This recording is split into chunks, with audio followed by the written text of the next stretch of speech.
Bonjour à tous, un réveil matinal ici sous les oliviers grecs. Et oui, nous sommes en Grèce et profitons de cette situation pour réaliser une nouvelle vidéo et aborder un sujet, ma foi, fort intéressant, la biologie de la conservation. Alors plus précisément, comme on peut le voir, je ne suis pas à Athènes, je suis au sud de la Grèce, dans la région du Péloponnèse, au niveau de la petite ville côtière de Gissio, une charmante petite ville. C'est pas loin de la cité de Sparte, la mythique cité de Sparte. Alors j'y suis passé très rapidement et ça a bien changé, c'est pas ce qu'on imagine dans notre imaginaire mythologique. Alors quoi qu'il en soit, je suis ici pour travailler avec une asso locale qui s'appelle Archelon et qui œuvre à la protection des tortues marines. Et plus particulièrement ici, je travaille sur un programme de conservation d'une espèce bien précise, la tortue kawan, qu'on appelle aussi tortue à grosse tête en français. On en a pas mal entendu parler le mois dernier en France, puisque cette espèce a pondu pour la première fois, en tout cas de notre connaissance, en Corse. Donc on en a pas mal parlé. Et puis moi aussi j'en avais déjà parlé l'an dernier, lors d'une vidéo où je l'évoquais lorsque j'étais en Nouvelle-Calédonie. Alors on est ici sur un autre site autour du lagon, la célèbre baie des tortues, du nom de la tortue grosse tête qui jadis venait pondre en nombre par ici. Alors c'est plus tellement le cas, on la voit très peu. Le braconnage a eu plus ou moins raison des populations ici, contrairement à d'autres îles dans le Pacifique Sud. D'un point de vue plaisance, c'est un peu compliqué de se baigner ici, c'est interdit puisque le courant est quand même assez fort, comme on peut le voir ici, il y a des rochers. Ce qui est pas mal malgré tout, pour un éventuel retour des tortues, même si elles n'ont pas eu besoin de ça, puisqu'il y a eu le braconnage pour les chasser du site. Mais avant ça, faisons un petit retour en France afin de faire une brève introduction historique sur cette discipline. Ouais, j'avais déjà réalisé quelques plans avant en France, histoire de gagner un peu de temps.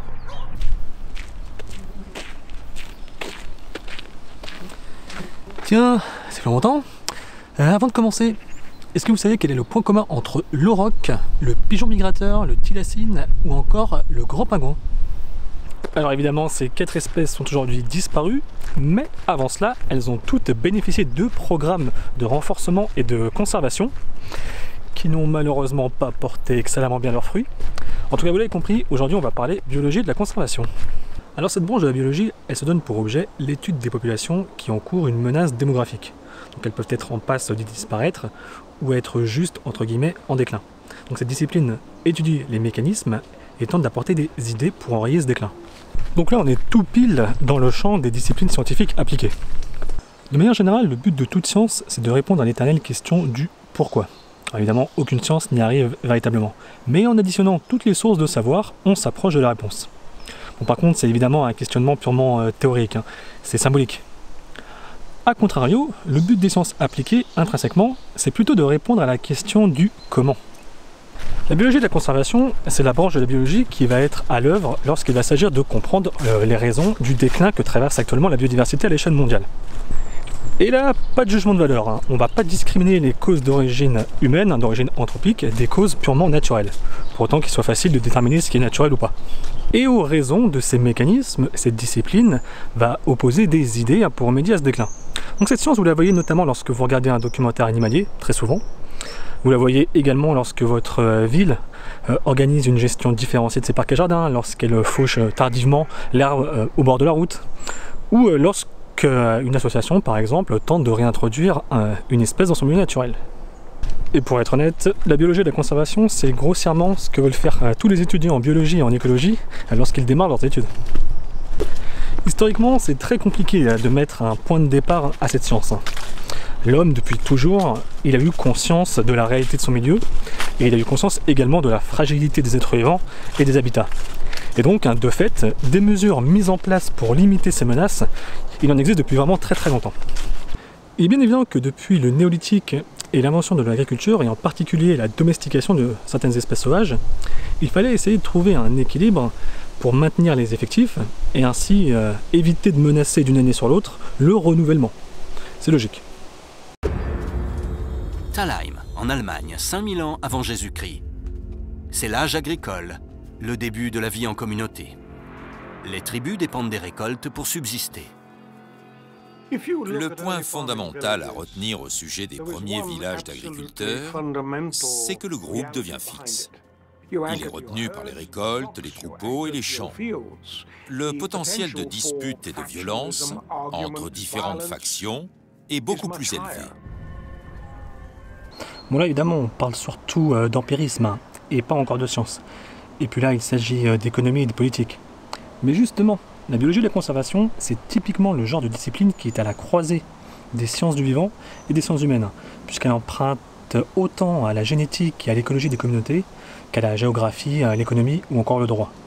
Pour vous donner un exemple, dès le XIIe siècle, le roi Henri II d'Angleterre, et j'aime bien le citer ce roi, puisque avant d'être roi d'Angleterre, il était comte d'Anjou, donc il vient de chez moi, en Anjou, eh bien, il avait mis en place un statut légal, un cadre réglementaire autour de la gestion et de la conservation de l'ours en Bretagne.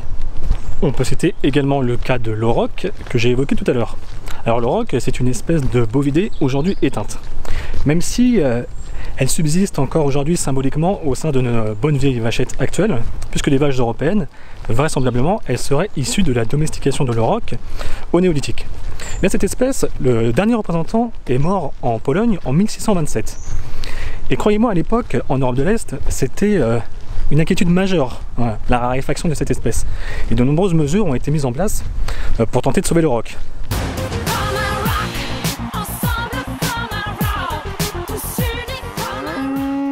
La mesure la plus emblématique qui a été prise, ça a été de mettre en place des quotas de prélèvement. Ou plutôt, en l'occurrence, de limiter les prélèvements à une certaine catégorie de la population. En l'occurrence, les nobles. Donc les riches avaient le grand gibier, et les pauvres, le petit gibier. Ce qui n'a pas tellement changé aujourd'hui. Vous voyez, limiter les prélèvements, c'est l'une des mesures les plus emblématiques et les plus couramment prises en biologie de la conservation, même si pour le coup ça n'a pas été tellement efficace puisque l'auroch, malgré tout, a disparu. Et dans un but purement illustratif, voilà une petite nécrologie des espèces qui ont vu leur destin être scellé très récemment, plus particulièrement l'an dernier, en 2018.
Techniquement, vous avez là toutes les espèces probablement éteintes en 2018, donc le décompte s'est fait en 2019.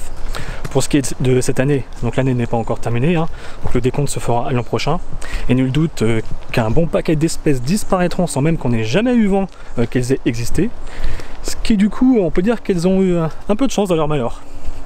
Alors je précise probablement éteint, il existe une catégorie espèce éteinte, mais c'est très difficile d'être aussi catégorique et d'être certain que l'espèce a véritablement disparu. Alors qui réalise ce listing? Eh bien c'est l'UICN, l'Union Internationale pour la Conservation de la Nature. Donc toutes ces données, elles sont officielles, je les ai ressorties des données publiques de l'UICN. Donc vous pouvez vous aussi les consulter, d'ailleurs je vous mets un lien dans la description pour consulter les données. Donc pour faire un petit tribut malheureusement à ces espèces, on peut par exemple citer le crapaud de Paramo, on peut citer également la crevette cardinale, que beaucoup d'aquariophiles connaissent, puisqu'on l'élève à cette crevette, mais l'UICN précise que cette espèce a disparu à l'état naturel. On peut encore citer la Philostégie de Mann, qui est une plante apparentée à la menthe. Donc quoi qu'il en soit, pour toutes ces espèces, adieu à jamais. Alors peut-être que certains auront pensé à d'autres espèces très médiatiques, comme par exemple l'ara de Spix, dont on a beaucoup parlé l'an dernier, et qui a été popularisé avec le film d'animation Rio. L'an dernier, en 2018, l'ONG BirdLife International l'avait déclarée éteinte dans son milieu naturel. Mais moi je suis allé voir sur les listes de l'UICN, et selon eux, l'espèce était déjà éteinte depuis 2013. Mais en 2016, un individu a été filmé dans la nature. Vous voyez, c'est un peu compliqué d'être catégorique sur le niveau éteint. Tout ça pour dire que le déclin du vivant et des mesures mises en place pour essayer d'enrayer ce déclin, c'est quelque chose de très connu partout sur la planète et depuis très longtemps. Bon, évidemment, la biologie de la conservation n'est devenue une science que dans la première moitié du XXe siècle, lorsque les principes fondateurs scientifiques sont venus éclairer cette discipline, et en particulier lorsqu'on a compris qu'il fallait réfléchir de manière systémique et qu'on ne pouvait pas comprendre le déclin du vivant en s'intéressant uniquement à l'espèce concernée, mais il fallait également essayer de piger les principes fondateurs qui gouvernaient aux équilibres biologiques. Donc ça, je le dis souvent dans ces vidéos, la biologie et l'écologie, ce sont des disciplines systémiques, il est bien évident qu'il ne faut pas réfléchir de manière isolée.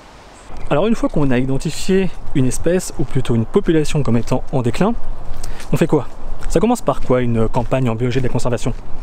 Alors souvent, ce à quoi on pense en premier, c'est la mise en place d'un statut de protection, un statut réglementaire. C'est ce qui avait gouverné par exemple à la fondation du tout premier parc naturel national aux USA en 1872. En l'occurrence, il s'agissait de sanctuariser un site afin de préserver en particulier le bison et les habitats du bison.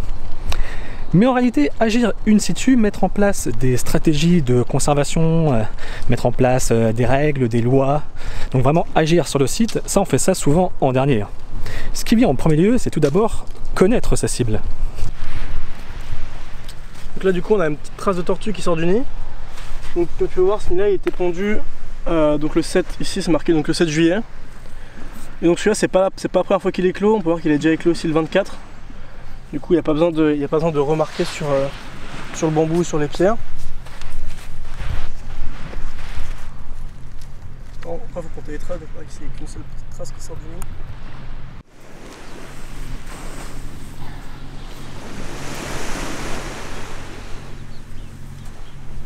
Après, nous aussi, ce qu'on fait, c'est on mesure, qu'on trouve les nids.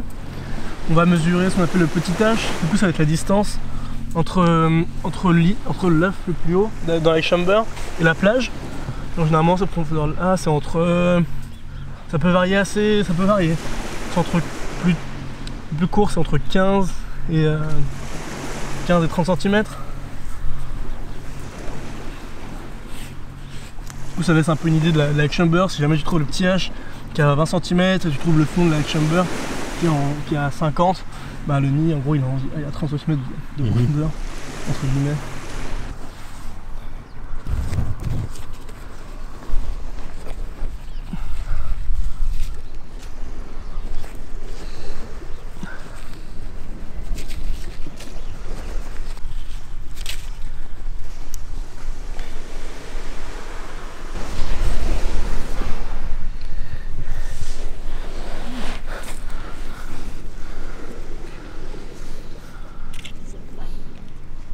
Allez, mon grand. The last one. Yeah, maybe probably. You can see this one is very small. And so we dig after 10 days because just to find all the eggs to know how many eggs hatch, how many babies came out. And sometimes it's still like hatchling was stuck in the nest, like this one. And we just try to get to dig to help them to go out. Sometimes we have like one hatchling, sometimes we have two, sometimes we don't have any. It depends. It's good to see something and also to serve and protect the environment. So that's a good direction also for Greece to do something about animals and so that's what I think. We have like 420 nests, so it's quite good.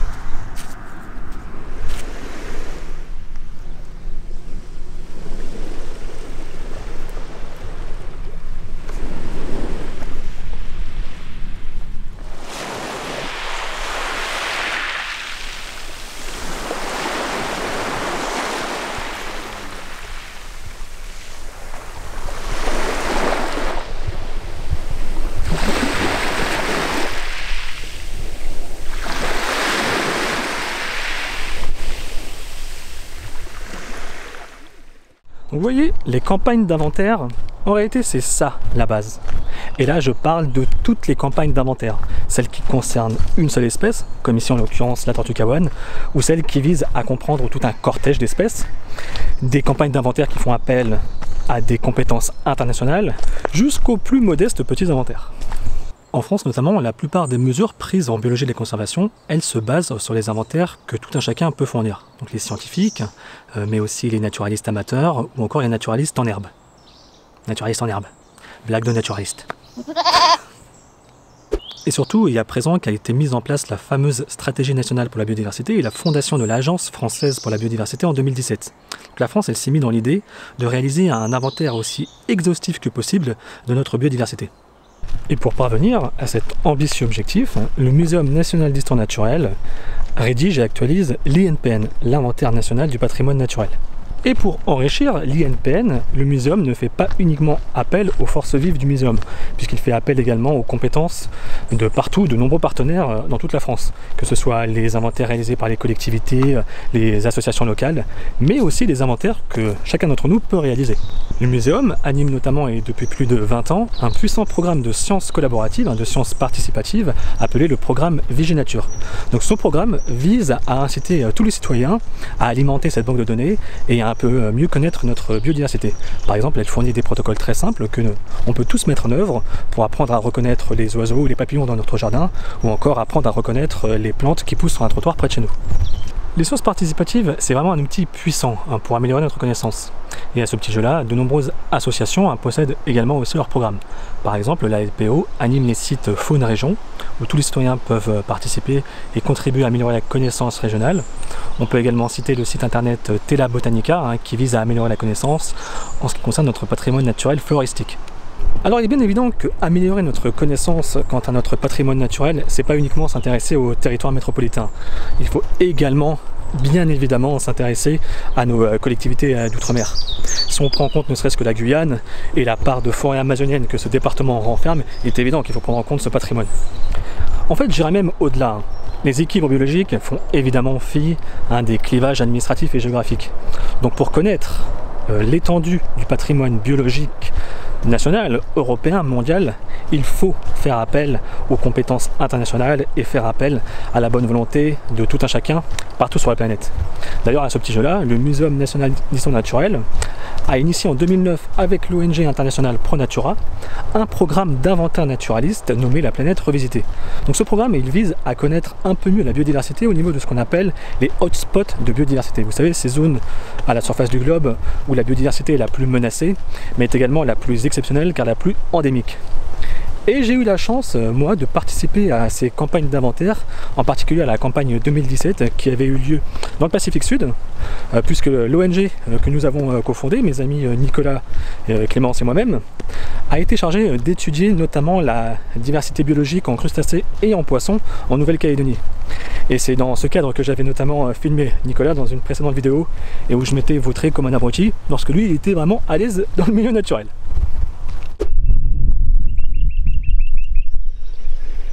Alors, qu'est-ce que tu as trouvé là, Nico?